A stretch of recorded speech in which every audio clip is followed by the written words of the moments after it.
As you read these words, at this very second, millions of men around the world are being systematically destroyed.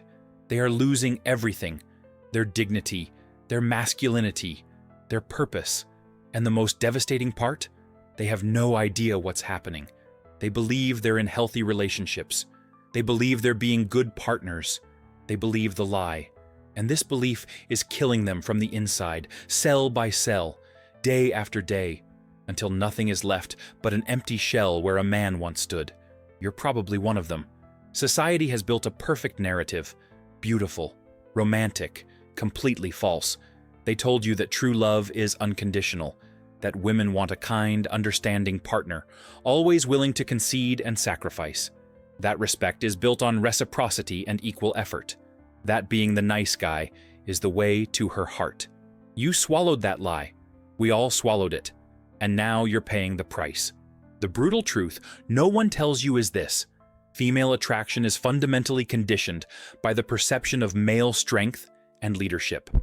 Every woman, without exception, unconsciously and relentlessly, will constantly and increasingly test your masculinity and your frame. The only way to maintain her respect and attraction is to pass each of these tests with an unshakable posture of strength. Not compliance, not negotiation. Strength. This goes against everything you've been taught, everything you've seen in movies, everything your mother told you, everything therapists preach. And that's exactly why you are where you are now. Confused, frustrated, feeling that something is profoundly wrong but unable to identify what. Giving your all and receiving crumbs in return. Being disrespected in your own home. Losing her even as you desperately try to please her. You know I'm right. Let me introduce you to someone. Mark had it all. Software engineer, 42 years old, a salary most only dream of. Married for 15 years. 2 kids. The perfect life on paper. Today, Mark sleeps on an old sofa bed in the annex of his own house. His wife controls every penny he earns. Controls when he can see his children. She turned the man into a walking ATM, a stranger in his own family, a ghost in his own life. How did this happen? It started small. It always starts small. Mark was the nice guy, the guy who avoided conflict, the guy who believed that conceding was love.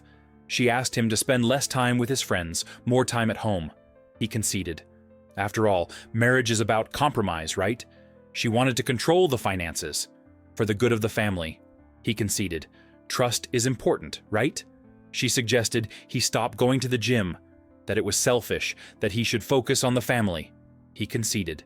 Each concession was a victory for her. Each victory fueled the next test. The progression was methodical, relentless. The gym?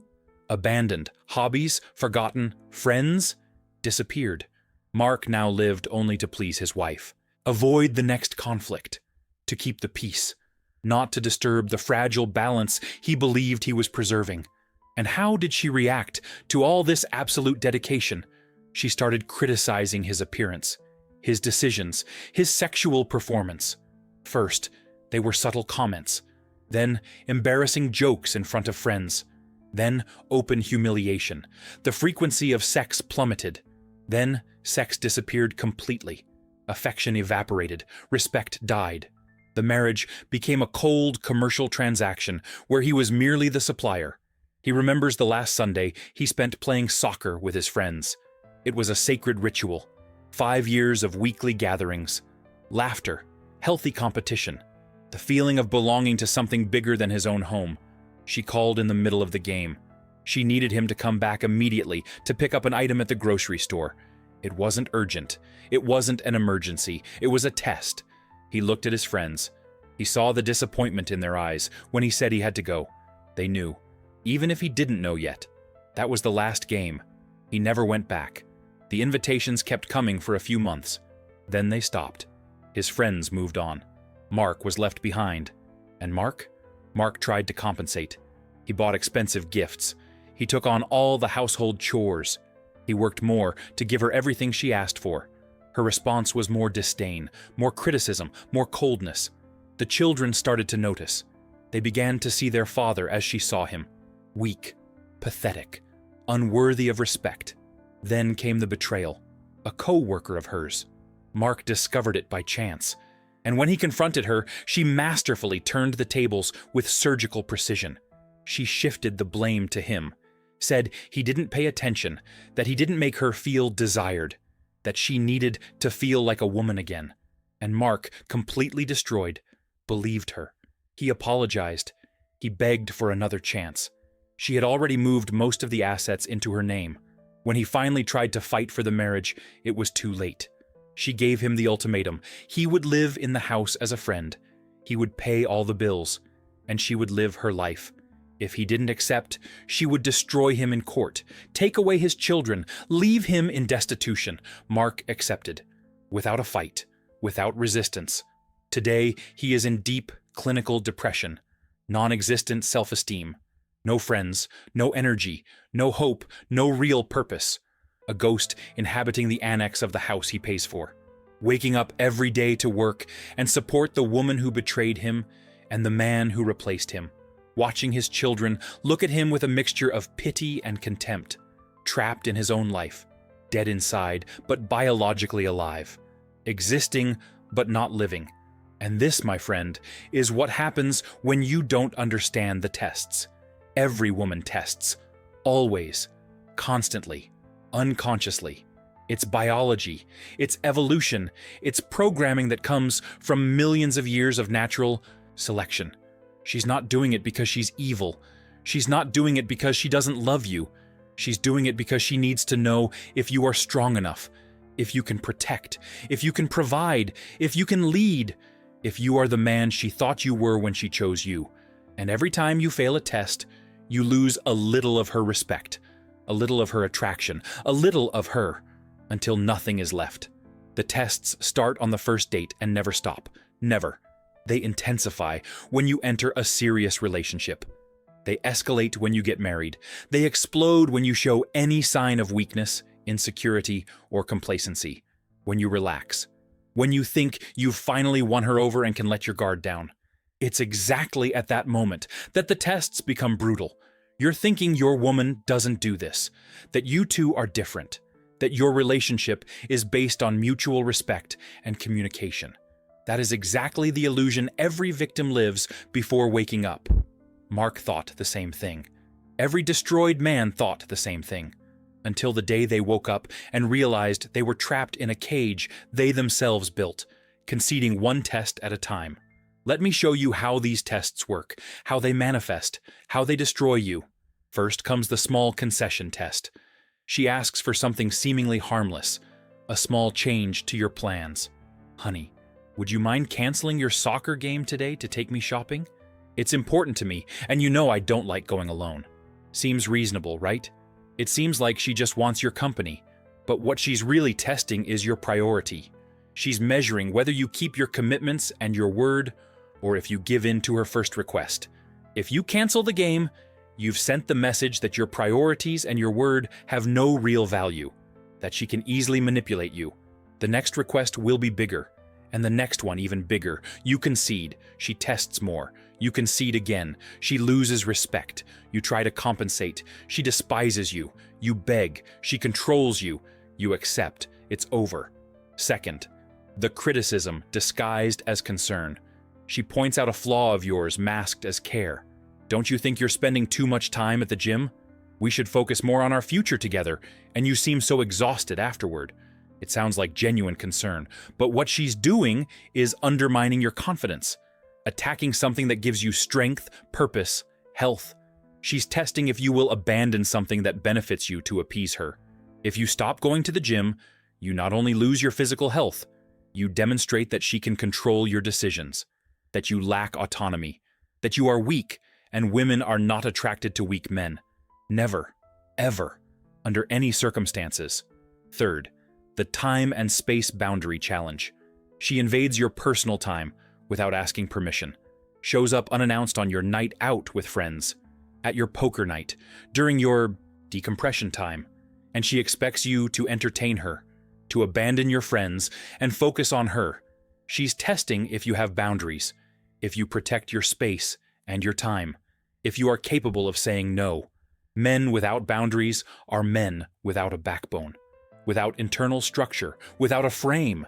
And without a frame, you are clay in her hands, moldable, controllable, disposable. Fourth, the comparison to other men. She mentions qualities of other men. My friend's husband always surprises her with trips and gifts. He's so romantic and thoughtful. The implication is clear. You are inferior. You are not good enough. You are failing as a man. She is testing your reaction. Insecure men panic. They start trying to compensate. They spend money they don't have. They do things they don't want to. They try to compete with a fantasized version of another man. And the more you try to prove your worth, the more she sees that you have no worth at all. Men of real value don't need to prove anything. They simply are. Fifth, the silent treatment and affectionate withdrawal. After a minimal argument, she completely shuts down, stops responding to messages, avoids eye contact, treats you as if you don't exist. Days of icy silence. She's testing if you will beg for attention, if you will crawl, if you are emotionally dependent on her. If you pursue, you've lost.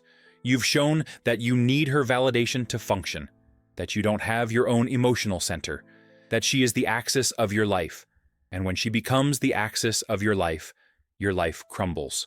Sixth, the temptation of external validation. She flirts with other men in front of you, spends excessive time talking and laughing with a stranger at a party while completely ignoring you. She's testing if you will show desperate jealousy or if you maintain your frame. If you explode in jealousy, you've shown insecurity. If you beg for attention, you've shown weakness. If you simply observe, maintain your composure, and are ready to leave if necessary, you pass the test. But most men fail. Miserably. Seventh, the unreasonable demand. The classic shit test. She makes a completely disrespectful comment or an absurd request just to see your reaction. You're so predictable and boring.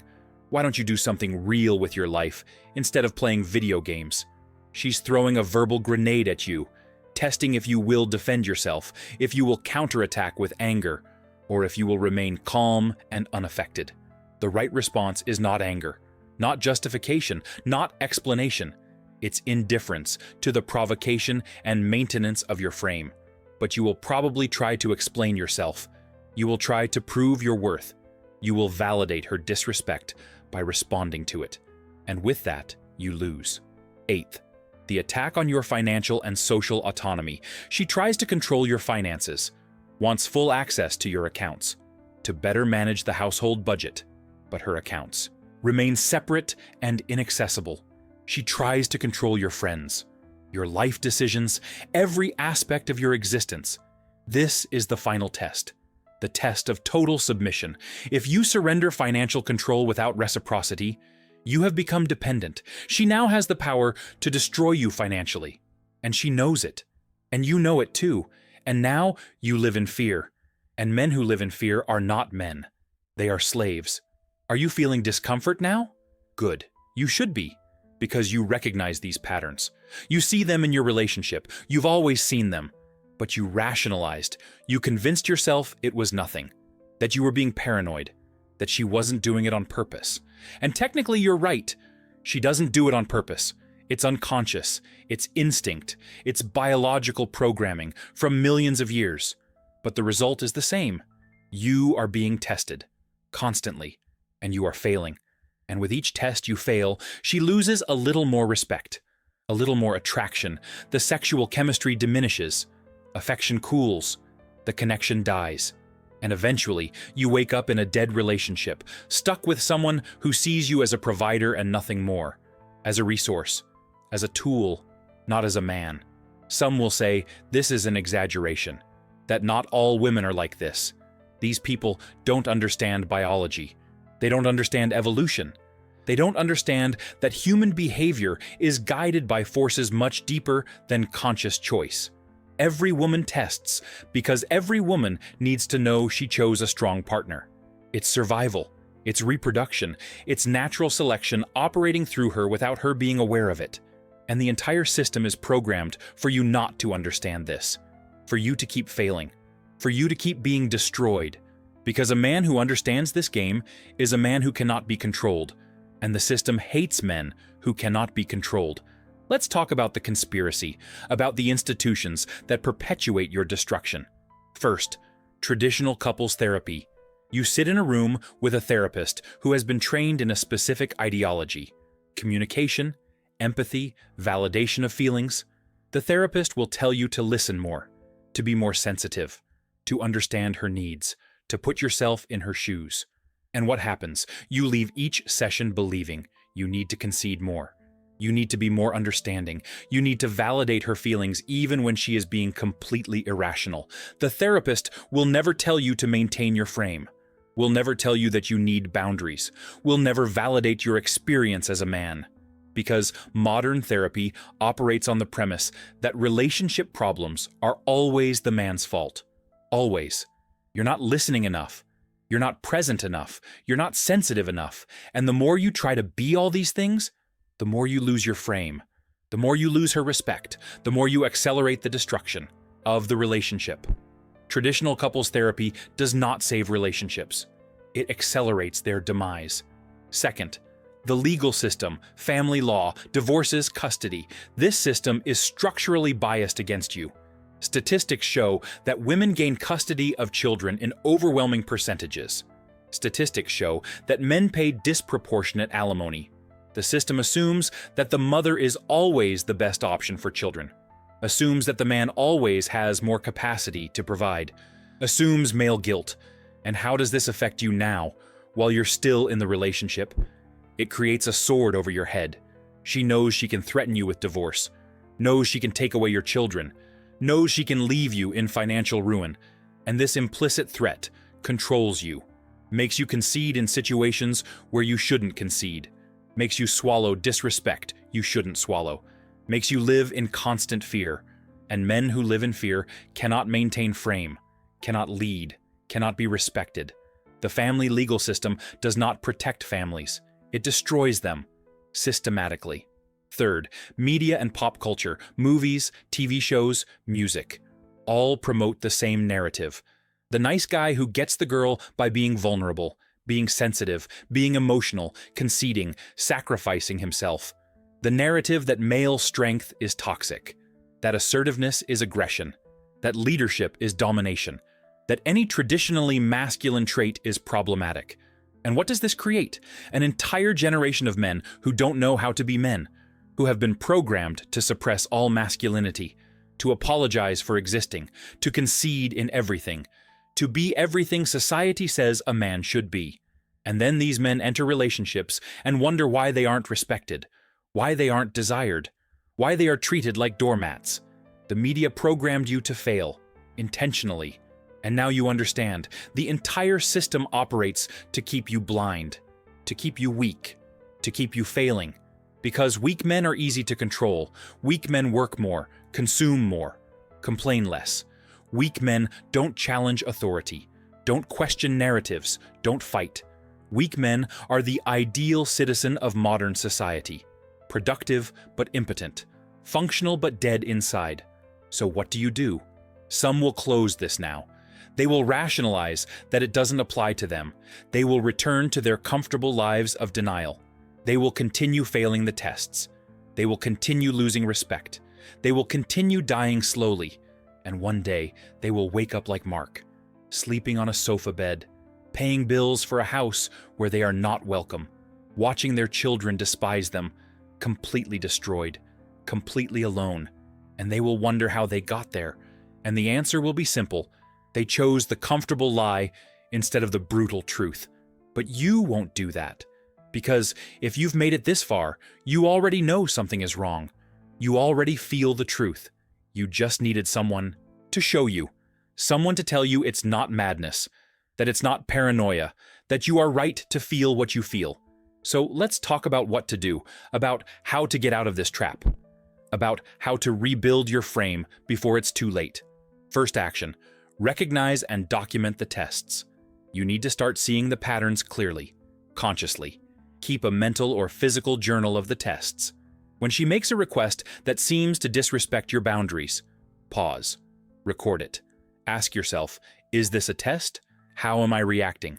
Am I conceding or maintaining my frame? Just the act of recognizing already breaks half the power these tests have over you. You stop reacting unconsciously. You start responding consciously. Second action, maintain your unshakable frame. Frame is your internal structure of values and boundaries. It's what you stand for, what you tolerate and what you don't tolerate. Refuse to concede on tests that compromise your values or your boundaries. When she asks you to cancel an important commitment to do something trivial or non-urgent, say calmly, "No, I already have plans and I can't change them. We can do that another time when I'm free." No anger, no resentment, no lengthy justification, just clarity and firmness. You are not rude, you are clear, and clarity demonstrates strength. Third action, reaffirm your boundaries. Without justifications, communicate your boundaries calmly but firmly. If she invades your personal space, touches your belongings without permission, or interrupts your work time unnecessarily, say, "I need my time and space for this." It's not acceptable for you to interrupt without asking. Period. No long explanation, no apology. You are not being rude. You are protecting your territory, and men who don't protect their territory lose everything. Fourth action, invest in yourself. Reconnect with your hobbies, your friends, your career, your health. Resume the gym immediately. Feel the weight of the iron in your hands again. Feel your muscles working. Feel the endorphins returning to your system. Remember what it's like to be proud of your own reflection in the mirror. Plan regular outings with friends. Those genuine laughs you haven't felt in months. That sense of male camaraderie that was stolen from you. Dedicate time to a personal or professional project that you are passionate about and that gives you purpose. Do this independently of her. Don't ask for permission. Don't ask for approval. Inform. "I'm going to the gym today at 6. It's not a discussion. It's information. Your life cannot revolve around her. The moment it does, you lose all power. She becomes the sun and you the planet. And planets are eventually consumed by the sun. Fifth action, develop social and financial abundance. Work to have options in all areas of your life. Build a robust social network. Friends, mentors, professional connections. Explore additional sources of income. Investments, side projects. Become more financially independent. Why? Because men without options accept anything. Men with abundance choose, and women are attracted to men who choose, not to men who accept out of desperation. The more options you have, the less power she has over you. The less power she has, the more she respects you. The more she respects you, the more she desires you. Sixth action, prepare for the worst-case scenario. Consult a family law attorney. Understand your rights and duties in a possible divorce. Organize your finances. Separate assets when possible. Document everything. Why? Because the moment you understand your legal options, the threat of divorce loses power. You no longer live in fear. You know exactly what can happen and are prepared. And when you are not afraid, you can finally be yourself. You can maintain your boundaries. You can lead. You can be the man she needs you to be. Seventh action, confront disrespect directly. If she disrespects you publicly or flagrantly, confront it immediately, not with anger, not with shouting, with icy firmness. "I will not tolerate this kind of behavior." And then remove yourself from the situation. Leave the environment. Cut off the conversation. Make it clear that there are consequences for disrespect. Most men tolerate disrespect because they are afraid of conflict, afraid of losing her. But what you don't understand is that by tolerating disrespect, you have already lost her. Respect has died. Attraction has died. You are holding a corpse. Better to confront and risk losing than to tolerate and lose anyway. At least by confronting, you maintain your dignity. Eighth action, change your fundamental mindset. This is the most important. The inner switch. Change from "I need her to be happy" to "I want her in my life, but I can thrive without her." Internalize that your value does not depend on her approval, that you are the prize, that she should be working to keep you interested, not the other way around. When you truly believe this, when it becomes part of your essence, everything changes. Your behavior changes, your posture changes, your energy changes, and she feels that change. And that change attracts her more than any words or actions you can take. Because finally, you have become the man she always wanted you to be. The man who doesn't need her. The man who chooses her out of desire, not out of need. But let's be completely honest about the cost. If you do all this, there's a real possibility that the relationship will end. She may not be willing to accept a man with boundaries. She may be so accustomed to control that your assertiveness pushes her away. She may react with anger, with emotional manipulation, with threats. You might lose your home. You might face divorce. You might have less time with your children because of the broken system. You might go through intense pain, loneliness, a complete life reconstruction, sleepless nights questioning if you made the right choice. This is the price of waking up, and it's a high price, brutally high. But what's the alternative? To keep sleeping? To keep accepting disrespect? To keep dying inside? To continue like Mark, existing but not living? Is that what you want? Security in misery? Comfort in prison? Because that's what you have now. A comfortable prison. You have a roof over your head. You have food. You technically have a woman by your side. But you don't have respect. You don't have real intimacy. You don't have passion. You don't have purpose. You don't have a life. You are trapped. And the prison was built with your own complacency, with every test you failed, with every time you chose temporary peace instead of permanent truth. And time is running out. You are getting older. Every day that passes is a day lost forever. Every year in this prison is a year you will never get back. You have one life. One.